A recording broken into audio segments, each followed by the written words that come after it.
حضرت ابو بکر صدیق رضی اللہ تعالیٰ عنہ حسنین کریمین سے کیسی محبت فرماتے، اللہ اکبر، کس طرح ان کی تعظیم اور تکریم فرمایا کرتے تھے۔ حضرت عائشہ رضی اللہ تعالیٰ عنہ فرماتی ہیں کہ صدیق اکبر رضی اللہ تعالیٰ عنہ نے فرمایا، واللہ لقرابت رسول اللہ صلی اللہ علیہ وسلم احب الی ان اصل من قرابتی، میں اللہ کی قسم اٹھا کر کہہ رہا ہوں کہ مجھے اپنی قرابت سے زیادہ رسول اکرم صلی اللہ علیہ وسلم کی قرابت یا رسول اکرم صلی اللہ علیہ وسلم کے رشتہ داروں سے صلہ رحمی کرنا زیادہ پسندیدہ ہے۔ راوی کون ہے؟ ام المومنین امی عائشہ رضی اللہ تعالی عنہ۔ امام ابو عبداللہ محمد بن اسماعیل البخاری رحمہ اللہ، وفات 256 ہجری، صحیح بخاری حدیث نمبر 4035۔ امی عائشہ رضی اللہ عنہ فرماتی ہیں، قال ابو بکر واللہ لقرابت رسول اللہ صلی اللہ علیہ وسلم احب الی ان اصل من قرابتی۔ صدیق اکبر نے فرمایا کہ اللہ کی قسم، رسول اللہ صلی اللہ علیہ وسلم کے رشتہ داروں کے ساتھ صلہ رحمی کرنا مجھے اپنے رشتہ داروں کے ساتھ صلہ رحمی کرنے سے زیادہ پسندیدہ ہے۔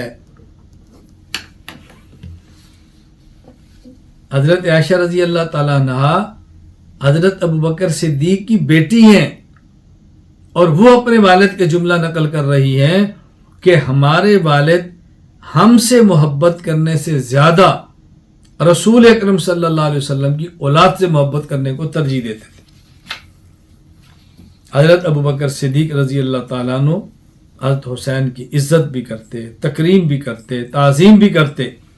حافظ اماد الدین ابو الفدا اسماعیل بن خطیب ابن کثیر دمشقی رحمہ اللہ، وفات 774 ہجری، البدایہ والنہایہ میں فرماتے ہیں، کان الصدیق یکرمہ و یعظمہ، حضرت ابو بکر صدیق رضی اللہ تعالیٰ عنہ حضرت حسین کی تعظیم و تکریم کیا کرتے تھے۔ حضرت خالد بن ولید رضی اللہ تعالیٰ عنہ نے ایک مرتبہ مال غنیمت صدیق اکبر کے پاس بھیجا، 1000 درہم اور تیلسان، یعنی تیلسان بہترین قسم کا کپڑا، اس کی چادر، تیلسان کی چادریں۔ حضرت صدیق اکبر نے یہ کس کو دی؟ حضرت حسین رضی اللہ تعالیٰ عنہ کو۔ امام احمد بن یحییٰ بن جابر بن داؤد البلازری رحمہ اللہ، وفات 279 ہجری، فتوح البلدان میں لکھتے ہیں کہ وجہ الی ابی بکر بالتیلسان مع مال الحیرہ وبالالف درہم فوہب التیلسان للحسین بن علی رضی اللہ تعالیٰ عنہما، کہ خالد بن ولید رضی اللہ تعالیٰ عنہ نے جب حیرہ نامی علاقے کو فتح کیا تو وہاں کا بہت سارا مال، تیلسان کی چادریں اور 1000 درہم صدیق کو بھیجا، تو آپ نے تیلسان کی قیمتی چادر حضرت حسین بن علی رضی اللہ تعالیٰ عنہ کو دی ہے۔ اپنے بیٹے پر بھی ترجیح رسول اکرم صلی اللہ علیہ وسلم کے نواسے کو دیتے تھے حضرت ابو بکر صدیق رضی اللہ تعالیٰ عنہ۔